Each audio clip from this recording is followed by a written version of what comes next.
buenas, soy Mika, profesor de física de Escuela PCI y vamos a resolver el examen oficial, empezando primero por la parte tipo test. En el primero nos dicen que hay dos cuerpos de masa MA, M mayúscula y masa B el doble que esta. La posición en la que se sitúa el primer objeto es el 0, 0 y el segundo objeto el 20, 0. Vamos a suponer que son metros, pero como no nos dicen nada, podría ser cualquier sistema de medida, pero vamos a suponer que son metros, porque lo importante está en el valor del denominador, no en qué unidades esté. Como el movimiento solo ocurre en el eje X, voy a dibujar un solo eje y voy a situar al cuerpo A aquí y al cuerpo B 20 metros más alejado. Y nos piden qué le ocurriría al campo gravitatorio en un punto que distase 8, 0 respecto al origen que hemos situado en A. Aquí está el 0. Para ello vamos a analizar el campo gravitatorio, cuya fórmula es, siendo menos u sub r un vector radial, pero como el ejercicio solo ocurre en el eje X, este vector podrá ser X positivo o X negativo, u sub X o menos u sub X. ¿Cuál es el campo gravitatorio de A? Pues lo que tenemos que ver es que A va a atraer a esta masa en el punto C hacia la izquierda, entonces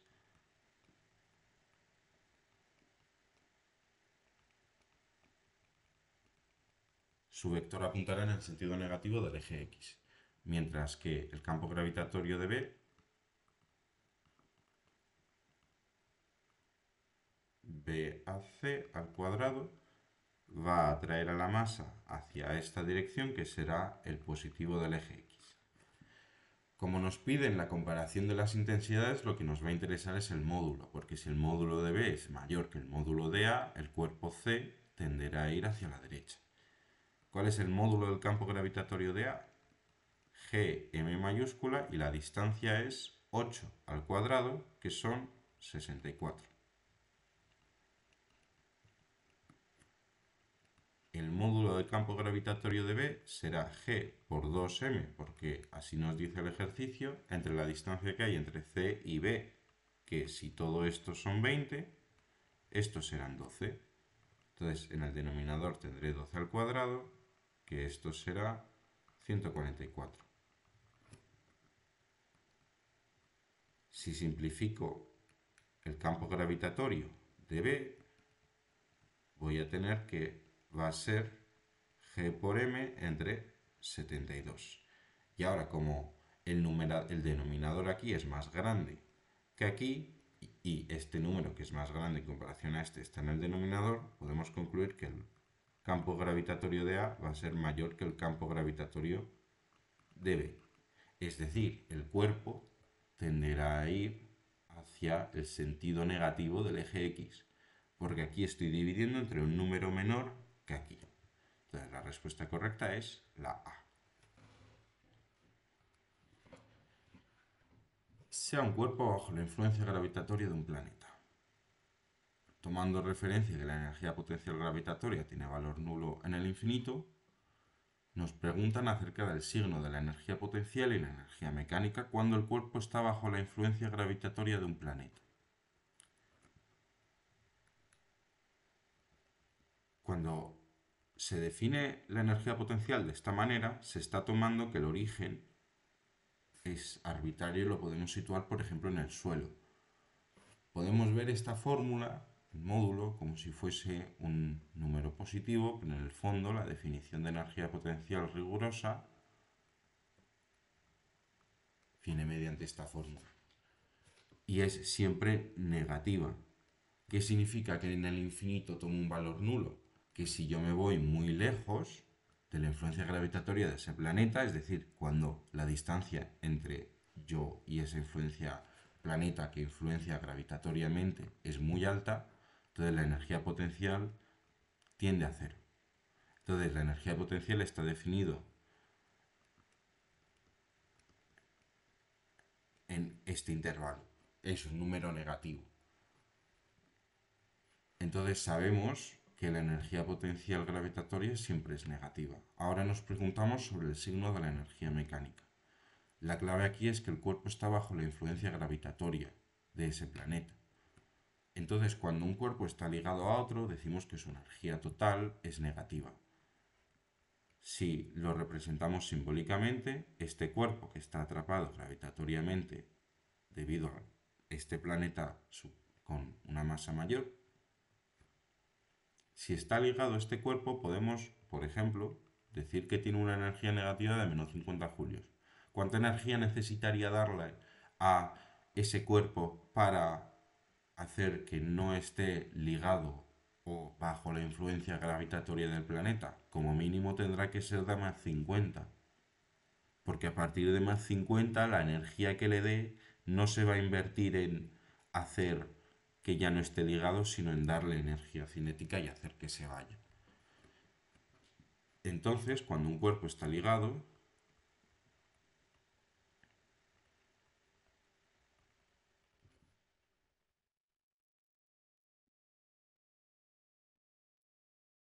esto podemos verlo, comprenderlo de una manera mucho mejor si analizamos qué pasa, cuál es la energía mecánica de un cuerpo que orbita circularmente a otro bajo la influencia de la gravedad.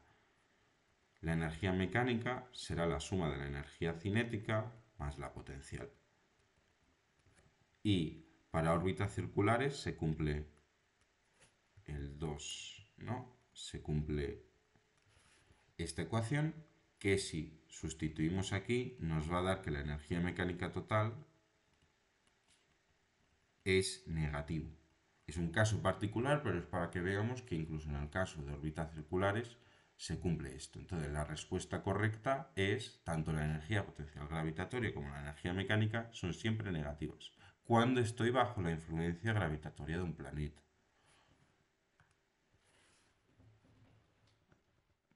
Órbitas de Tierra y Júpiter. Júpiter se encuentra 9,5 veces más lejos del Sol que la Tierra.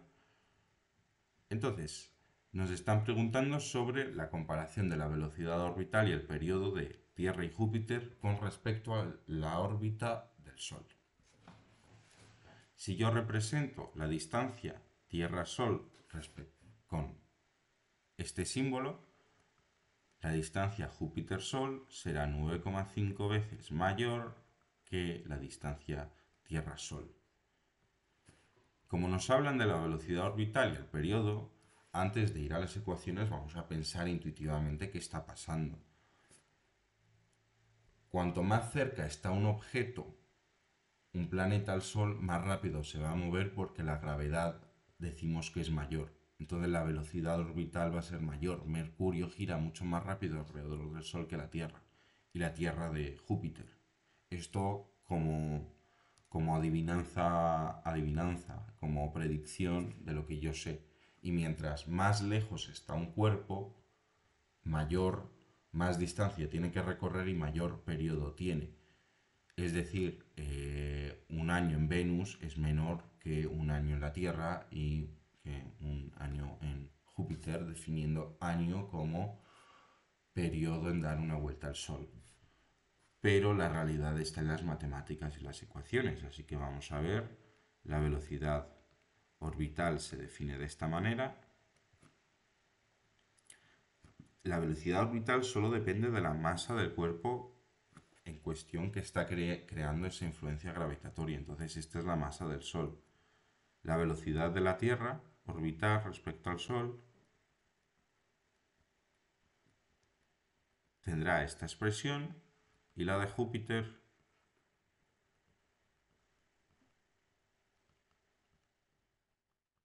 tendrá esta. Aquí pondría R sub JS, pero como equivale a esto, directamente pongo esto. Y puedo sacar en el denominador este número, que no me hace falta ni calculadora para saber cuánto es. No me hace falta saber cuánto es, esa es la clave. Simplemente viendo que este número es la velocidad orbital de la Tierra, tengo esta relación. Entonces la velocidad de Júpiter orbital vemos que es menor que la de la Tierra porque tiene un denominador. que aproximadamente es 3 con algo, porque raíz de 9 es 3. Entonces decimos que la velocidad de Júpiter es menor que la de la Tierra. Ahora nos piden el periodo. Entonces tengo que particularizar la ecuación del periodo para la frecuencia angular que corresponda a la velocidad orbital gravitatoria.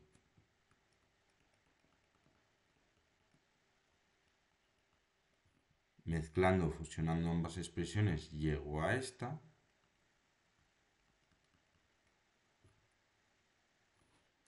Y si quiero ver mejor las cosas, voy a elevar todo al cuadrado porque hay una raíz aquí que me voy a querer quitar para ver las cosas con más claridad. Entonces aquí voy a tener 4πr cuadrado entre la velocidad orbital raíz al cuadrado, que va a ser gm, entre r, que sube aquí como un al cubo. Y aquí tengo la tercera ley de Kepler, que me dice que a mayor radio, mayor periodo. Si la distancia Júpiter-Sol es 9,5 veces mayor que la distancia Tierra-Sol, este número para Júpiter va a ser mayor y, como es una expresión que va al cubo, va a ser mayor que 9,5, va a ser 9,5 veces al cubo mayor que el de la Tierra.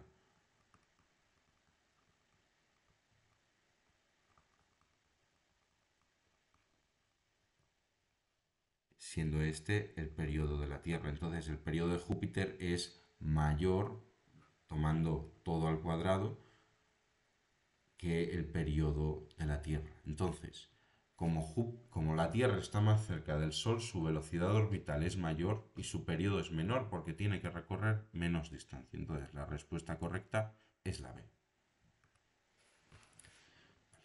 Un cuerpo bajo los efectos gravitatorios de un campo gravitatorio. Un cuerpo bajo los efectos de un campo gravitatorio se mueve desde un punto A hasta otro punto B. El trabajo realizado por el campo gravitatorio cuando el cuerpo se mueve de A a B es mayor si va más despacio, si va más rápido, o es independiente de lo rápido que se traslade del punto A a B. Como nos hablan del trabajo, vamos a poner la definición de trabajo de punto A a punto B, que es la menos diferencia de la energía potencial entre el punto A y punto B.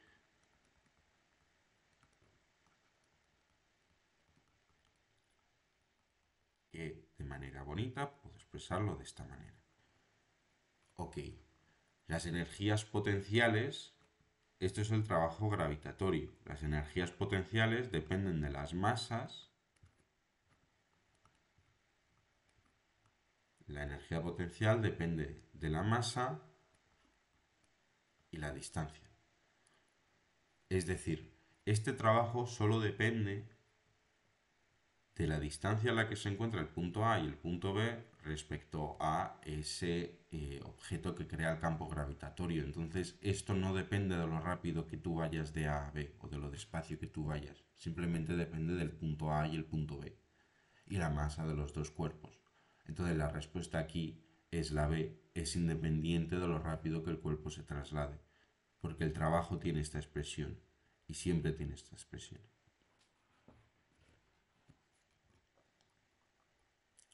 La siguiente pregunta. Dos partículas A y B están cargadas con el mismo signo a una distancia r. Pues vamos a empezar a dibujar para situarnos y ver cómo es el problema. Y tengo aquí la carga A y la carga B y tienen el mismo signo y están a una distancia r.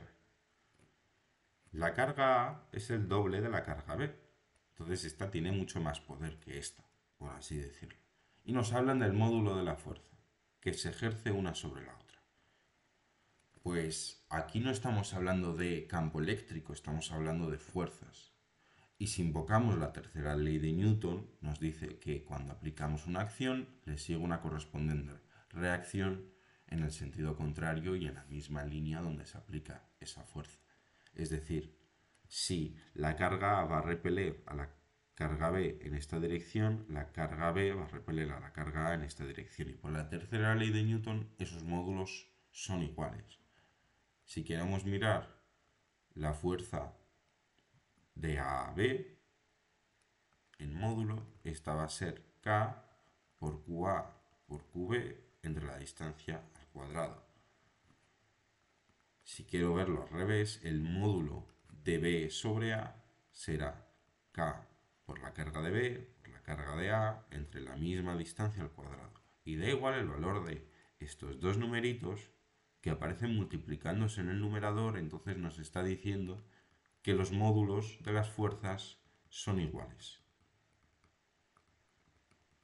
Pero ojo, las direcciones no. Y cuando analicemos las direcciones veremos que la dirección de A, si es positiva, el vector apuntaría aquí, la de B sobre A será negativa, es decir, apunta para allá. Entonces, la respuesta correcta es que tienen el mismo módulo. Es el mismo módulo, apartado A. Campo magnético generado en el centro de una espira circular. Vamos a poner un plano que contenga a esa espira circular por el que circula corriente y justamente en este plano, como nos hablan del plano que contiene a la espira, vamos a analizar este problema con que el campo magnético que surge en esta espira, si lo analizamos en este plano, va a ser siempre perpendicular al plano. Podemos usar la ley de Biot-Savart para verlo, teniendo en cuenta que el campo gravitatorio va a ser el producto vectorial de la longitud de la espira por una distancia en cuestión en la que queremos analizar ese campo magnético. Como que estamos conteniendo el campo magnético en ese plano, estos vectores que hay en ese plano, el vector L y el vector R, su producto vectorial va a generar un vector perpendicular a ambos. Y como ambos vectores viven en ese plano, el resultante va a salir o entrar, dependiendo de por cómo circula la corriente y donde quiera ver el punto. Pero lo importante es que el campo magnético es perpendicular al plano. Entonces, es un vector normal al plano que contiene la espira. Así de sencillo. 7. Nos hablan sobre la corriente inducida en esta espira circular debido a un campo magnético que apunta en esta dirección y que va disminuyendo con el tiempo. En la inducción pueden pasar tres cosas: que el campo magnético varíe, que la superficie que atraviesa el flujo varíe o que el ángulo entre los dos varíe. El flujo magnético, si no tenemos en cuenta la integral, se define como el producto escalar del campo magnético y el vector de la superficie en cuestión. Cuando analizamos el vector de la superficie de un objeto geométrico como lo es una circunferencia, en el caso anterior, el vector normal, en el ejercicio 6 de la espira, su vector normal apuntaba siempre normal al plano que lo contiene. El plano que contiene a esta espira es la hoja del papel y el vector normal va a salir de ella. Entonces el vector normal es perpendicular al campo magnético, porque el vector normal sale del papel y el campo magnético lo recorre perpendicularmente hacia la derecha. Como la corriente inducida es proporcional al flujo magnético, mediante esta ecuación, el flujo magnético es un producto escalar. Y el producto escalar de dos vectores es cero cuando son perpendiculares, cuando el ángulo que forman son 90 grados. Es decir, aquí el flujo magnético es cero y por tanto la corriente inducida es cero. No se induce ninguna corriente en la espira. Si diésemos la vuelta a esta espira y lo alineásemos el vector normal con el campo magnético, ahí sí que habría una corriente inducida, que de perfil se vería una circunferencia así. Pero no es el caso. Ejercicio 8. Tenemos cuatro partículas, cocarga Q y cocarga menos 2Q. Y vamos a suponer que el lado del cuadrado mide A, por ejemplo, por decir algo. Entonces nos dicen sobre para qué sentido apunta la componente vertical en este punto del campo eléctrico debido a las cuatro cargas. Entonces vamos a analizar primero, porque es lo más sencillo, cómo es el campo eléctrico que se genera debido a estas dos cargas. Para la carga menos 2Q, como es negativa, va a atraer hacia arriba a una carga positiva que estuviese aquí. Es decir, el campo eléctrico en este punto, debido a esta carga, va a tener una componente vertical positiva.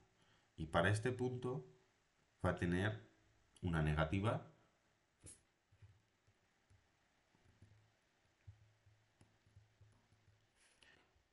y para este punto va a tener una positiva porque la carga Q es positiva y va a repeler a esta otra carga. Estoy dibujando las flechas una más grande que la otra porque esta carga es dos veces mayor que esta. Y como están a la misma distancia que es a medios, debido a estas dos va a haber un componente de campo eléctrico neto hacia arriba. Ahora habrá que analizar estas otras dos. Entonces, formamos las líneas que unen las cargas con el punto en cuestión. Y la distancia ahora, aunque sean las mismas cargas y los signos de la misma manera, la distancia es mayor. ¿Y esta distancia cuánto es? Es la hipotenusa del triángulo rectángulo que se forma de cateto A y de cateto A medios. Entonces esa hipotenusa será a cuadrado más a cuadrado medio a cuadrado cuartos, que será igual a 5a cuadrado cuartos, es decir, la hipotenusa será raíz de 5 entre 2, raíz de 5 entre 2a, raíz de 5 entre 2a. Vale, la fuerza, ¿qué dirección va a tener? Voy a cambiar de color para que se vea mejor. ¿Qué dirección va a tener debido a esta carga? Pues como la repele, como es positiva, va a tener esta dirección. Y como esta es negativa y la va a traer, va a tener esta dirección. Como nos preguntan solamente por la componente vertical, yo no tengo que sacar ángulos ni descomponer, simplemente ver cualitativamente qué va a pasar en la componente vertical. Y veo que este vector, debido a este, va a tener una componente horizontal hacia la izquierda y una vertical hacia abajo, y lo mismo con esta otra. Es decir, mirando solo la componente Y, vamos a ver que va a haber un tira y afloja entre estas dos cargas y estas dos. Dos vectores apuntan hacia arriba, los dos vectores negros, y dos vectores naranjas apuntan hacia abajo. Y ahora hay que preguntarse, ¿cuál es más intenso? Pues como hay la misma distribución de carga, por así decirlo, en cada lado del cuadrado, aquí hay dos Q y Q y aquí hay dos Q y Q, y se superponen en ambos sentidos, como estas están más cerca del punto D, el campo eléctrico será mayor para estas que para estas porque se encuentran a una distancia más grande. Entonces, en ese tira y afloja van a ganar los vectores negros debido a la carga menos 2Q de aquí y la carga Q de aquí, porque están más cerca. Entonces, la componente vertical del campo va a tirar hacia arriba. La respuesta correcta es la B.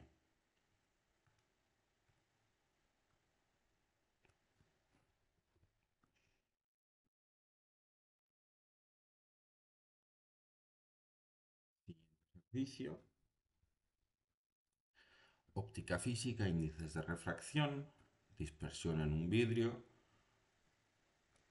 El índice de refracción para el azul en el vidrio es de 1,75. no voy a usar las longitudes de onda porque de momento nos interesan solo los índices de refracción distintos. Y para el rojo son de 1,67. Vamos a analizar con la ley de Snell qué pasa cuando un rayo de luz azul y rojo inciden sobre un metal. Vamos a suponer que es luz blanca.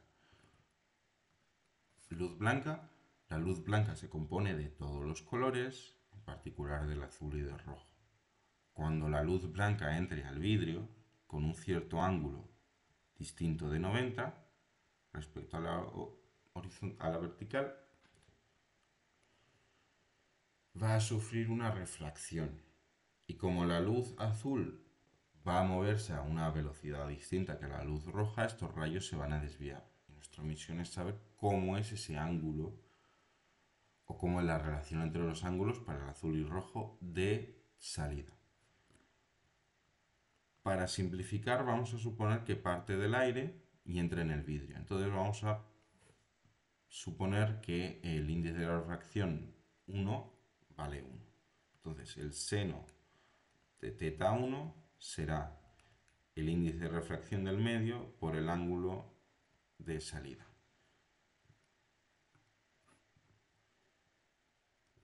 Y aquí vamos a separar los dos casos. Como la luz entra, es blanca, entra con el mismo ángulo teta 1.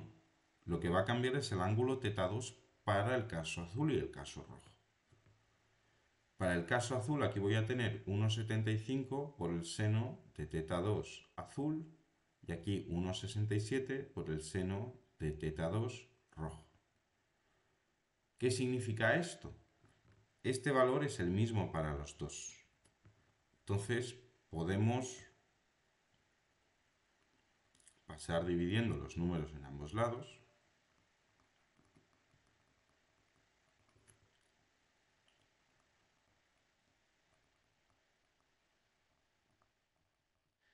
Y es el mismo argumento que el primer ejercicio.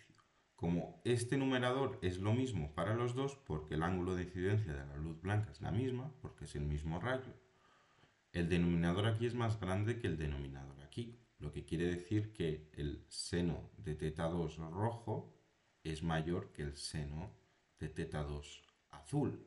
Y como estamos analizando ángulos entre 0 y 90 y el seno es una función que crece entre 0 y 90, podemos argumentar que el ángulo de salida del rojo es mayor que el ángulo de salida del azul. La luz roja se dispersa mucho más que la luz azul.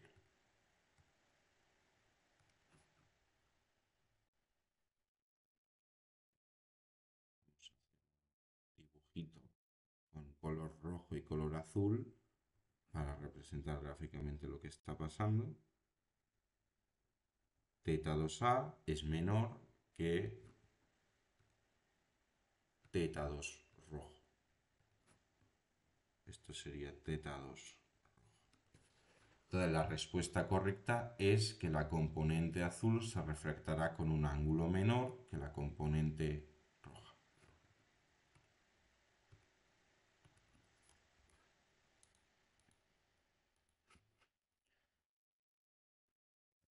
Sea una lente delgada divergente de distancia focal 20 centímetros y se coloca un objeto a una distancia de 30 centímetros respecto a la lente.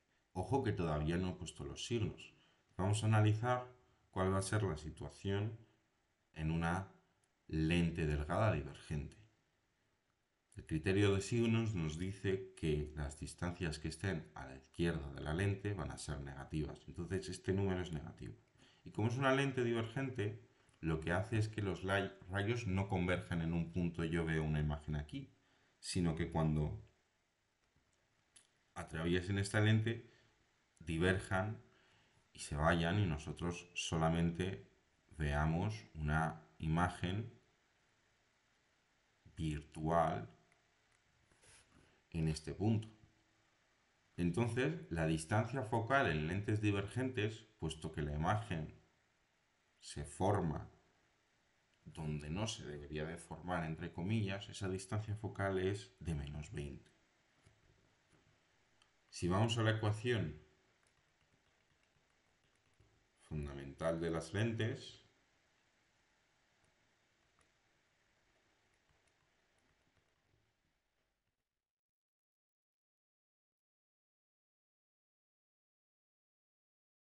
vemos que como ambos números son negativos, no me interesa saber cuáles son estos números. Sé que ambos son negativos porque es la resta de 2.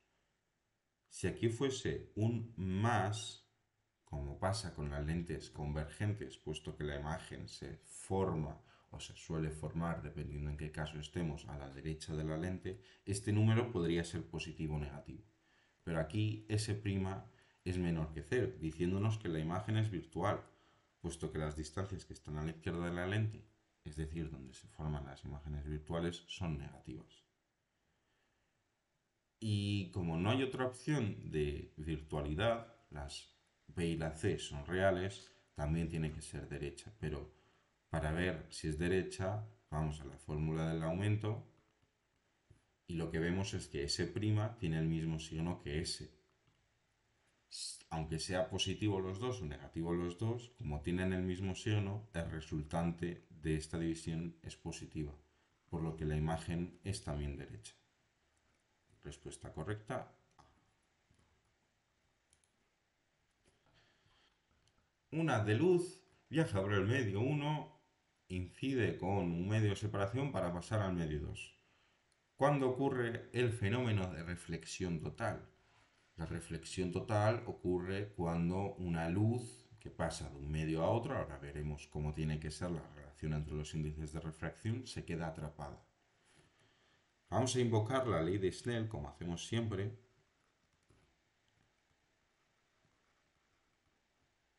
N2.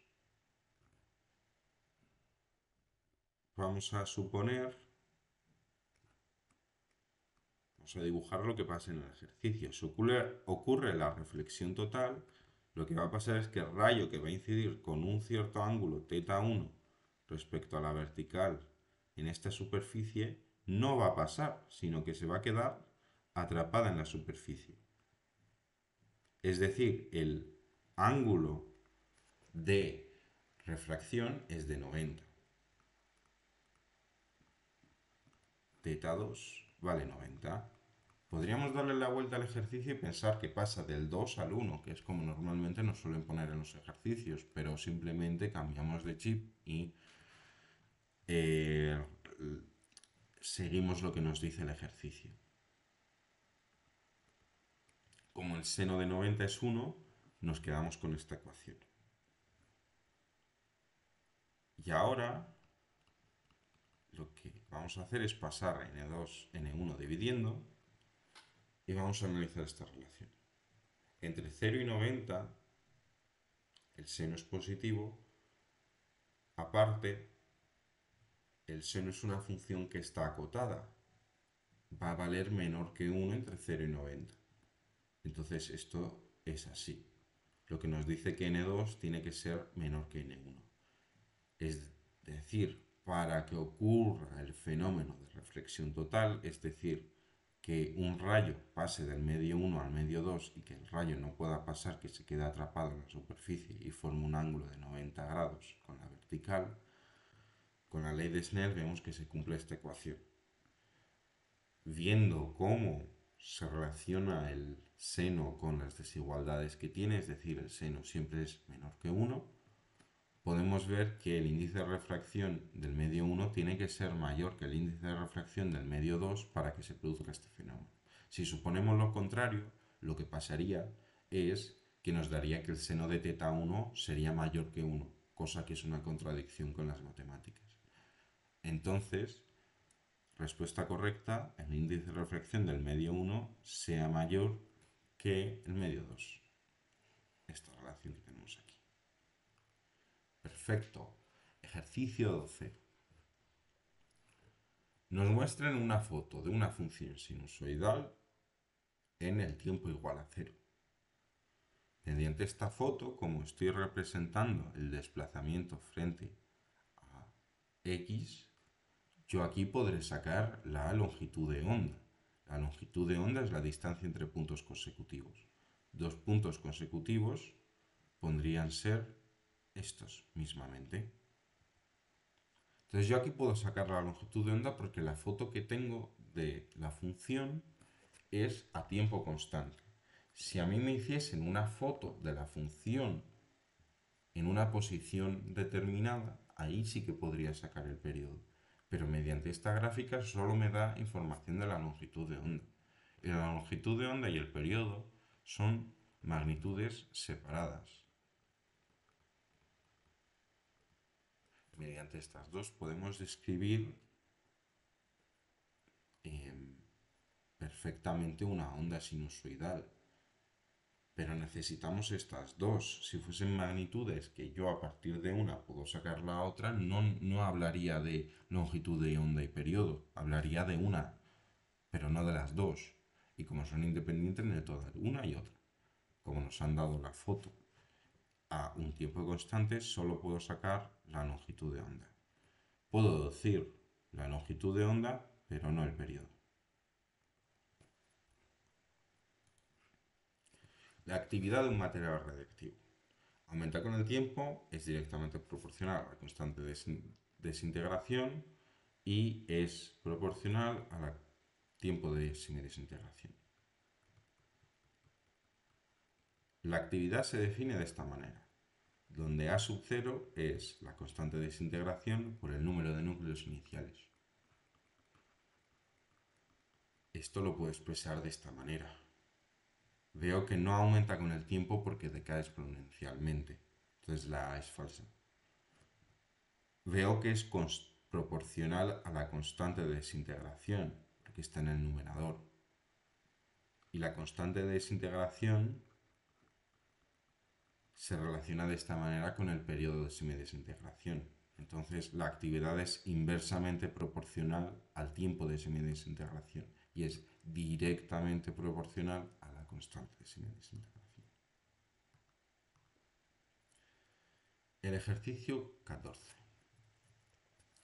Un foco de luz se mueve por el espacio a velocidad constante. Un observador también se mueve por el espacio a velocidad constante, pero diferente de la del foco. El observador mide la velocidad de la luz. El resultado obtenido depende de la velocidad entre el foco y el observador. Vale, la clave aquí es que está midiendo la velocidad de la luz. El postulado más importante de la relatividad especial y hace que sea relatividad especial y no relatividad galileana es que la velocidad de la luz es la misma para todos los observadores inerciales. Como aquí nos están hablando de que ambos observadores, el foco de luz y el observador, se mueven a velocidades constantes distintas, la palabra importante es constante. En ese marco teórico se aplica la relatividad especial. Y lo que nos dice la relatividad especial es que la velocidad de la luz va a ser c si estamos en el vacío para ambos. Es decir, la respuesta correcta es no. La c se escapa completamente de lo que la teoría de la relatividad especial quiere decir y el efecto Doppler relativista tiene que ver con que un foco de luz se aleje o se acerque a nosotros. Si se aleja tiende al rojo y si se acerca tiende al azul. Pero esa es la velocidad de la luz que nosotros vemos, como la longitud desde donde se comprime. 15. Este ejercicio tenía una errata inicialmente.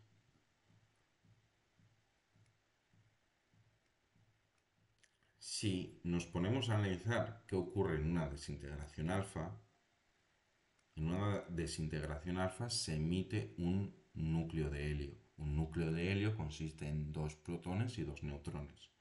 Entonces, la nueva especie que surja tendrá que tener un número atómico 2 unidades menor que el inicial y un número másico 4 unidades menor porque son dos neutrones y dos protones que suman 4. Dando así esta ecuación. Fijaos que aquí el número másico se conserva. A menos 4 más 4 es A, que A es 238 y z es 92. Y lo mismo aquí, z menos 2 más 2 es z, que es 92. Entonces, esta es la nueva especie que se forma. Va a tener 90 protones, porque pierde 2 protones, y va a tener un número másico de 234. El número másico es la suma del número de protones más el número de neutrones. El número de protones es el número atómico, que es 90.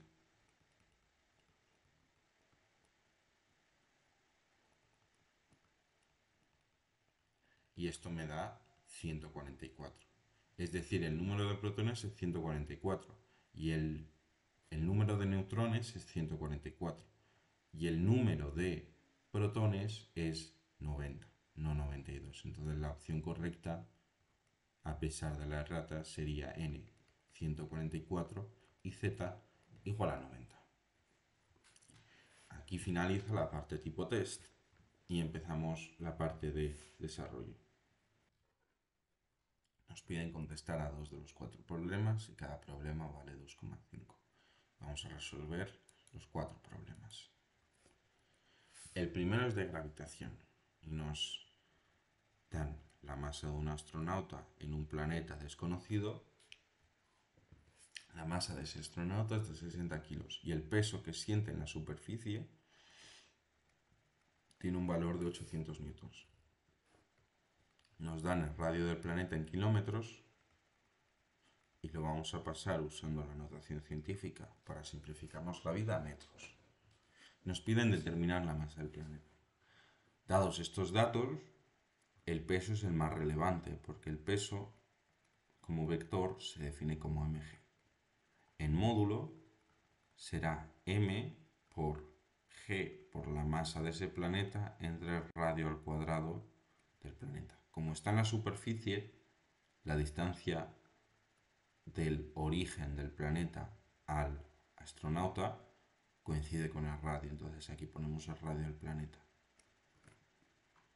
800 será igual a 60 por 6,667 por 10 a la menos 11 por la masa del planeta, que es la incógnita, entre el radio al cuadrado, que serán 5 por 10 a la 6 al cuadrado. Si despejamos aquí, vamos a tener 800 por 25 por 10 a la 12, que es el denominador al cuadrado, entre 60 por la constante de gravitación universal. Y esto nos va a salir 4,997 por 10 a la 24 kilos, que podemos aproximarlo a 5 por 10 a la 24 kilos. Es un dato con sentido porque la masa de la Tierra aproximadamente se parece a esta. Si nos saliese 5 por 10 a la 10, eso no tendría tanto sentido como este número. Entonces tenemos aquí la masa del planeta. Tenemos el apartado A respondido y vamos al apartado B. En el apartado A hemos determinado que la masa del planeta es de 5 por 10 a la 24 kilos. En el apartado B nos dicen a qué altura sobre la superficie del planeta la aceleración de la gravedad es igual a la que hay sobre la superficie de la Tierra.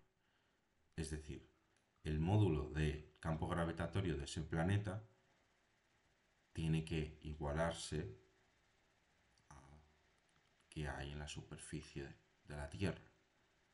Como nos piden a qué altura sobre la superficie de la Tierra, esta fórmula tendrá esta expresión, donde este es el radio del planeta y esta es la masa del planeta. El ejercicio consiste en despejar aquí esa altura para la que se cumple esta ecuación. De esa manera, intercambiando de posición las variables, tomamos raíces cuadradas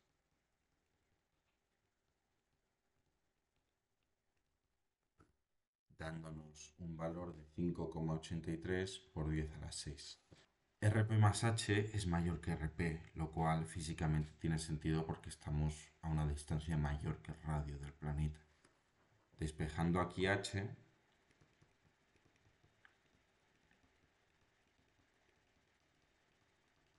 tengo que me da 0,83 por 10 a la 6, que de una manera más estética podemos ponerlo de esta manera. A esta altura, el campo gravitatorio de ese planeta será igual al de la Tierra.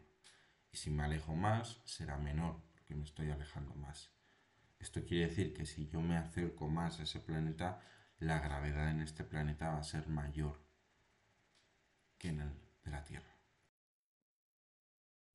En el apartado C nos piden determinar qué energía hay que darle a un satélite de 400 kilos para que cambie de una órbita de 2000 kilómetros de altura respecto a la superficie del planeta a una altura de 3000 kilómetros respecto a la superficie de ese planeta.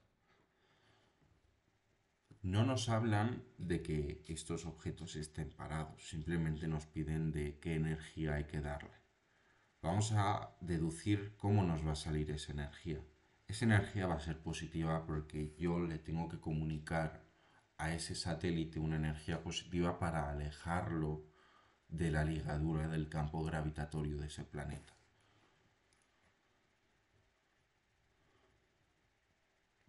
La energía mecánica es una magnitud que se conserva, pero cuando yo comunico energía a ese satélite, estoy ejerciendo una acción externa al sistema, por lo que localmente ese sistema, la energía mecánica no se conserva. Vamos a analizar el cambio de energía mecánica que va a haber al trasladar el cuerpo del punto B al punto A. En un campo gravitatorio y órbitas circulares, se cumple que la velocidad orbital tiene esta expresión. Sustituyendo esto, como hicimos en el ejercicio 1 tipo test, como hicimos en el ejercicio 2 tipo test, tenemos que un medio por la masa por gm entre r, que es esta expresión al cuadrado, menos esto, lo puedo expresar compactamente de esta manera. Es decir, en esta ecuación solo estoy teniendo en cuenta la masa de los dos objetos en cuestión, el planeta y el satélite, y la posición en la que se encuentran. Entonces, en el punto A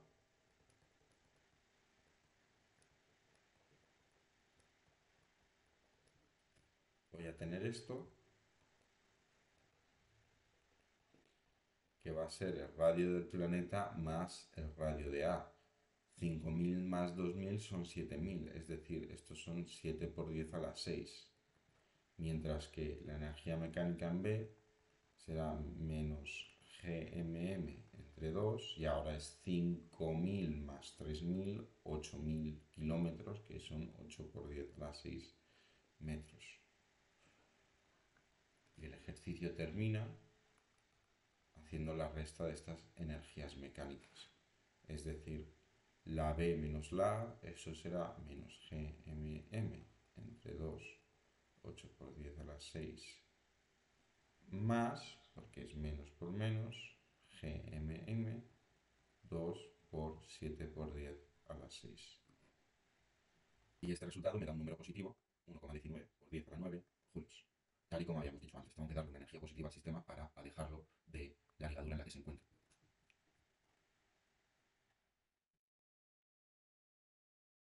Un electrón con una energía cinética de 10 a la menos 18 julios viaja en la dirección positiva del eje X y penetra en una región donde hay un campo magnético de esa magnitud que apunta en el sentido positivo del eje Z. Si hacemos una representación de lo que está sucediendo, penetra aquí un electrón y hay un campo magnético que sale fuera del papel. En el apartado A nos piden solo el módulo de la fuerza, entonces de momento no vamos a analizar la dirección, pero aquí hay una fuerza no nula porque la velocidad es perpendicular al campo magnético. Es decir, la velocidad del electrón es un número que ahora podremos calcular que va en la dirección positiva del eje X y el campo magnético va en la dirección positiva del eje Z. Este producto vectorial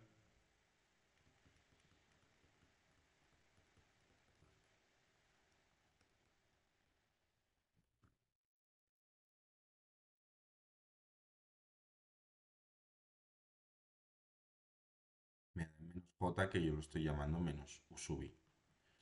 Aquí podría poner u sub x, u sub i, u sub z. Hay diferentes maneras de llamar a los vectores unitarios de la base, podéis poner la que queráis. Pero lo importante aquí es que si aquí fuese una carga positiva, al entrar esta carga en esta región donde hay campo magnético, la fuerza haría que se fuese para abajo, porque el producto vectorial da en menos i.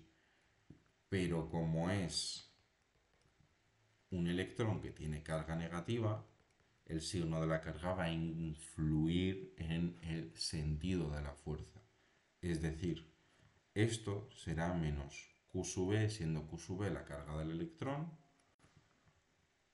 por V, que ahora podremos calcularlo, por el módulo de B en la dirección menos U sub I. Y este menos con este menos se vuelven un más. Entonces, justo cuando entra, el campo magnético va a empujar al electrón hacia arriba. Y el módulo será este numerito. Necesitamos hallar la velocidad. Y la velocidad la vamos a hallar mediante la energía cinética. Es importante darse cuenta y explicar que el campo magnético no va a modificar el módulo de la velocidad del electrón, solo va a modificar su trayectoria. Entonces la energía cinética que llevaba antes va a ser la misma que llevaba o que llevaría en la región donde hay campo magnético. Entonces la velocidad del electrón se mantiene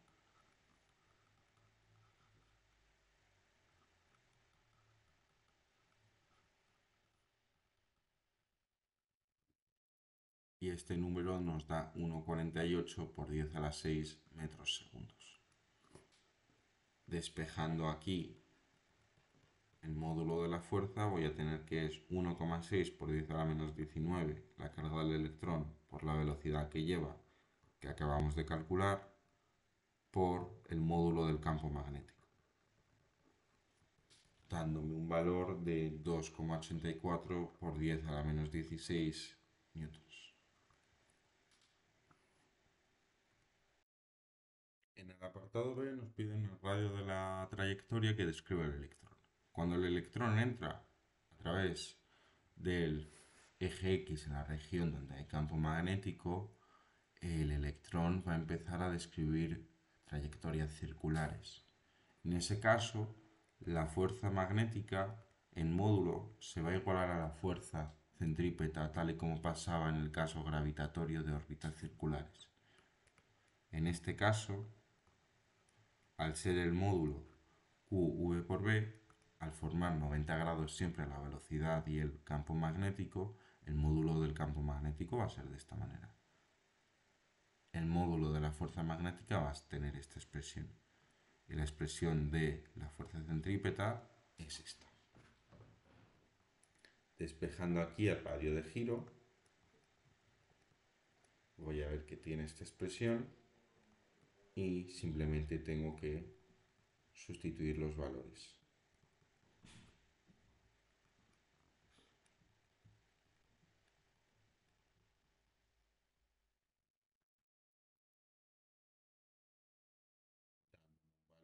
De 7,02 por 10 a la menos 3 metros. C nos piden justificar cuál va a ser el movimiento del electrón, el sentido y hacer un esquema que nos indique claramente qué está pasando. Se ha contestado esto en los apartados anteriores, pero vamos a hacerlo con más detalle. Cuando el electrón entra a la región donde hay campo magnético, al entrar, su velocidad que apunta en el sentido positivo del eje X, combinada con un campo magnético que apunta hacia fuera del papel, debido a la carga del electrón siendo negativa, va a crear una fuerza que haga subir al electrón. Si fuese un protón, lo haría bajar.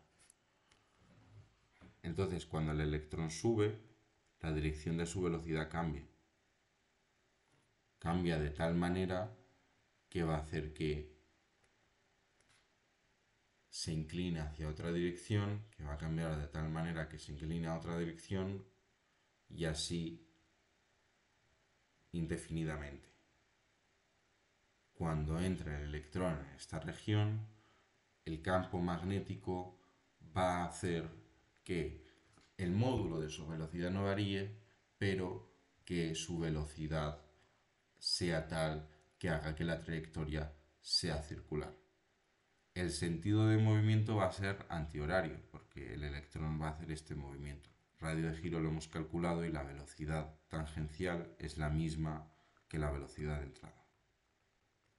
Es decir, este movimiento circular se explica porque cada vez que el campo magnético afecta la trayectoria del electrón, lo hace de tal manera que esa velocidad sea tal que la trayectoria sea una circunferencia.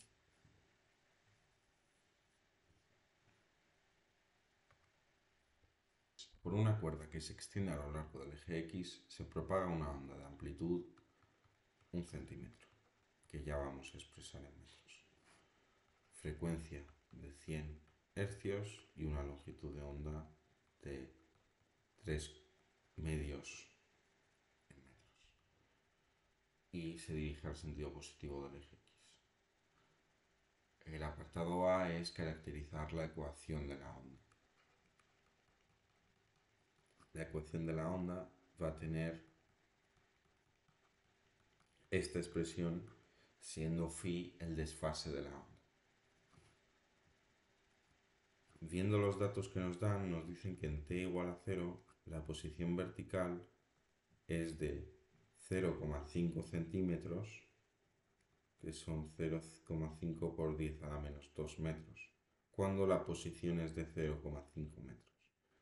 Entonces, sustituyendo estos datos aquí, primero vamos a usar estos datos que tenemos y después vamos a caracterizar para este resultado en particular cómo es la ecuación de la onda.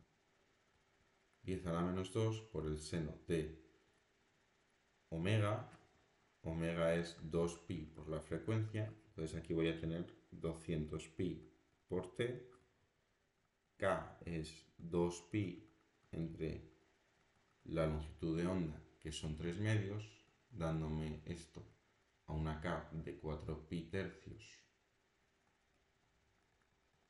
de tal manera que lo pongo así, más el desfase. Entonces, yo tendría la onda caracterizada si supiese el desfase. Entonces, cuando yo vaya a sustituir estos datos, lo que me va a salir es el desfase de la onda. Pues nos dicen que en i igual a 0,50, la altura de la onda vale 0,5 por 10 a la menos 2. Y eso es igual a la amplitud por el seno de 0, porque el tiempo es 0, menos 4pi tercios por 0,5 más el desfase.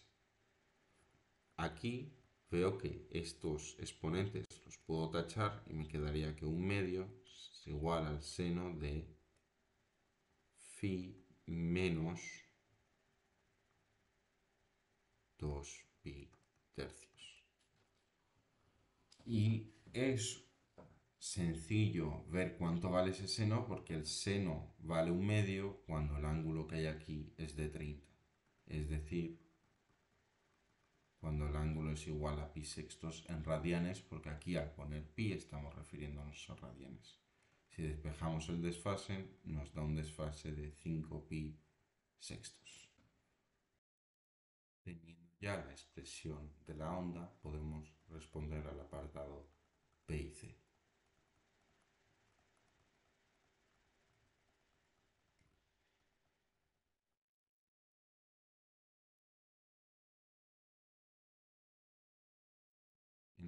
estado B nos piden que cuando el tiempo sea igual a 2 segundos, ¿cuál es la diferencia de alturas entre los puntos situados en 0,3 metros y 0,5 metros?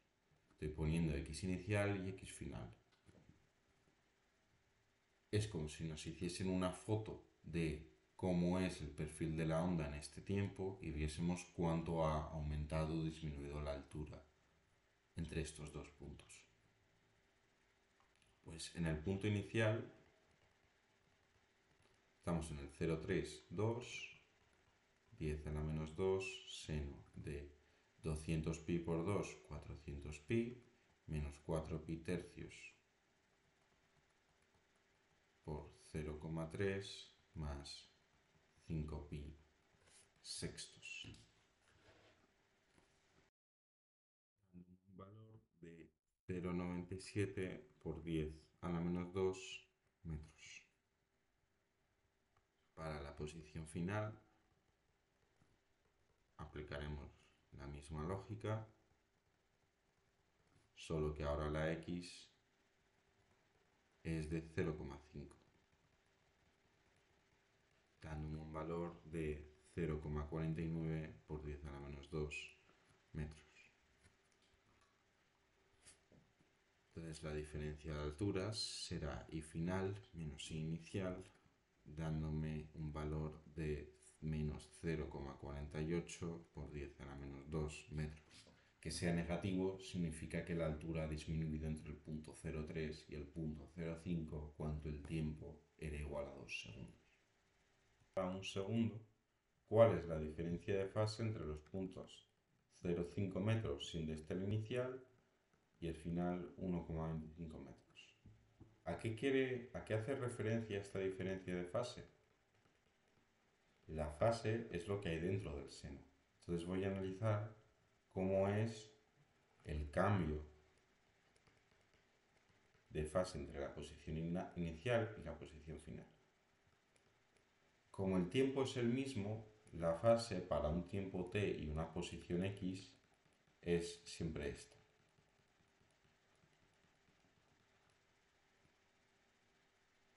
En la posición inicial, la fase tiene esta expresión y en la posición final dicha fase tiene esta expresión.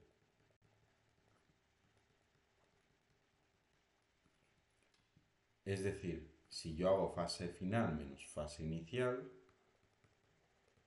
el único término que me va a sobrevivir es el asociado a la x, que es la única variable que cambia, porque al ser la t la misma y el desfase una constante, al restar ambas van a dar 0. Entonces esto va a ser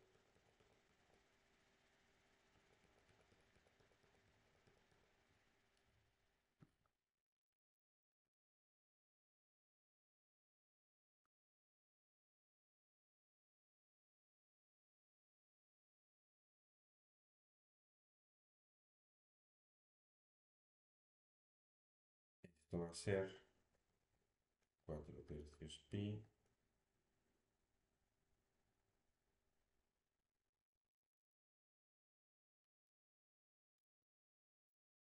esa fase, tal y como yo he definido la diferencia de fases entre ambos puntos, va a ser 4 pi tercios por la posición inicial menos la posición final, ya que es al ser menos más, voy a tener aquí la x final asociada al signo menos y la x inicial asociada al signo más.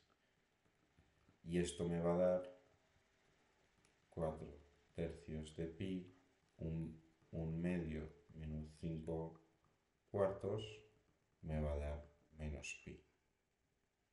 La fase ha variado en un factor menos pi entre la posición inicial y la posición final. Ejercicios del bloque de física cuántica. Nos habla de la serie de Lyman del espectro del átomo de hidrógeno. Esa serie se caracteriza porque todos los decaimientos siempre van al estado fundamental del átomo de hidrógeno y las posiciones orbitales de entrada son aquellas correspondientes a n mayor que 2. Nos preguntan por la máxima y la mínima frecuencia de la serie de Lyman. Si nos acordamos, la frecuencia va a ser la velocidad de la luz, porque aquí se están emitiendo y absorbiendo fotones que viajan a la velocidad de la luz. Entonces la frecuencia va a ser de esta manera. Si yo cojo esta fórmula y la multiplico por c en ambos lados,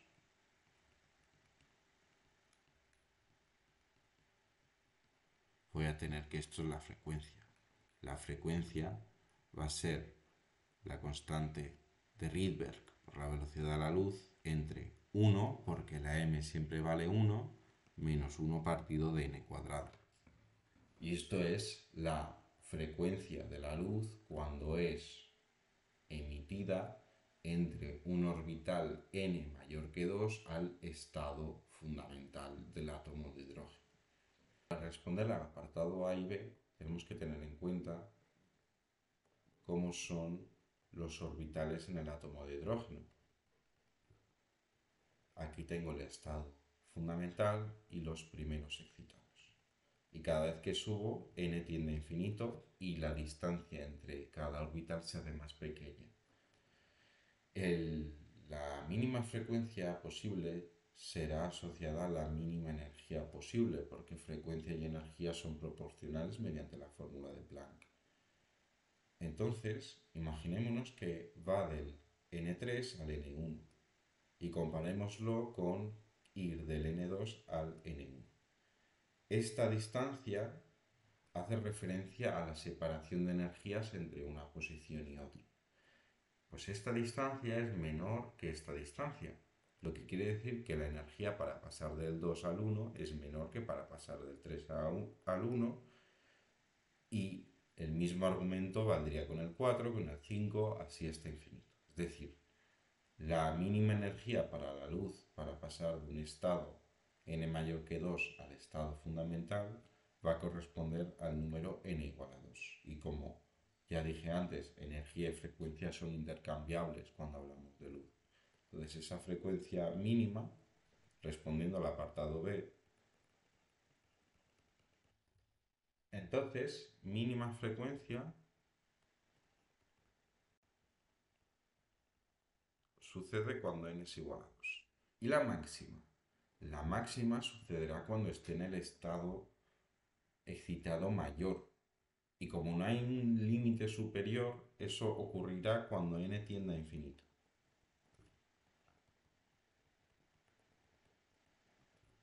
En ambos casos, las fórmulas van a tomar este aspecto.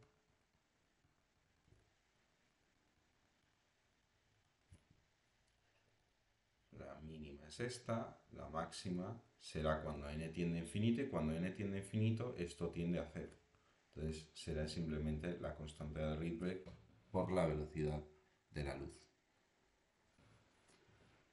Ese valor, la constante de Rydberg por la velocidad de la luz, me da un valor de 3,29 por 10 elevado a 15 hercios. Es decir, la frecuencia máxima será de 3,29 por 10 a la 15 hercios. Y la frecuencia mínima será 3/4 del valor anterior.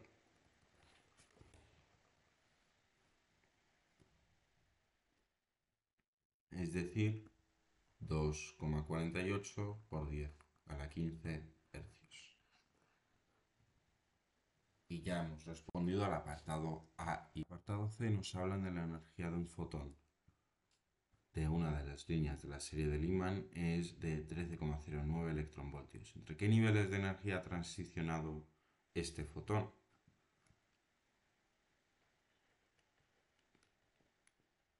No sabemos en qué nivel se encuentra, pero en uno de estos ha bajado al estado fundamental con m igual a 1. Esa diferencia de energías para ese orbital arbitrario es de 13,09 electronvoltios. Aquí si pasamos a julios tendríamos que multiplicar por 1,6 por 10 a la menos 19. Tendríamos este número en julios. Esto se va a corresponder a la energía asociada a la serie del imán dada por esa fórmula. La teníamos en forma de frecuencias, de esta manera. Es decir, la frecuencia es igual a la constante de Rydberg por la velocidad de la luz por 1 menos 1 partido de n cuadrado. Como la energía de un fotón es la constante de Planck por el fotón, tengo que multiplicar aquí ambos lados de la ecuación por la constante de Planck. Eso me dará esta distancia energética que tengo yo aquí.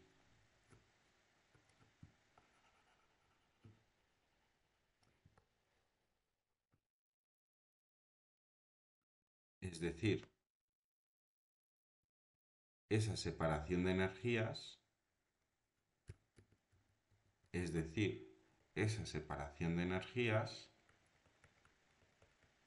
será igual a la constante de Planck por la constante de Rydberg por C por 1 menos 1 partido de n cuadrado, siendo aquí la incógnita esta n. Si despejamos esta n,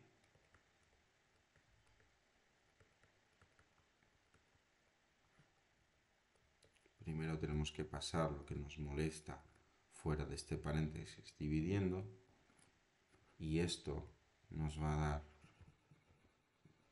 un valor de 0,957. Es muy importante no redondear de más porque un redondeo u otro van a hacer que cambie este valor n.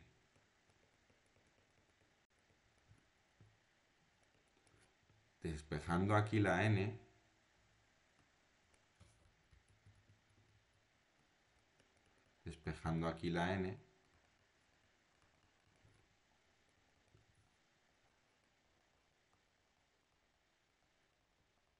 me va a dar aproximadamente 4,83. Y aquí tengo que redondearlo al número más cercano, porque los estados de energía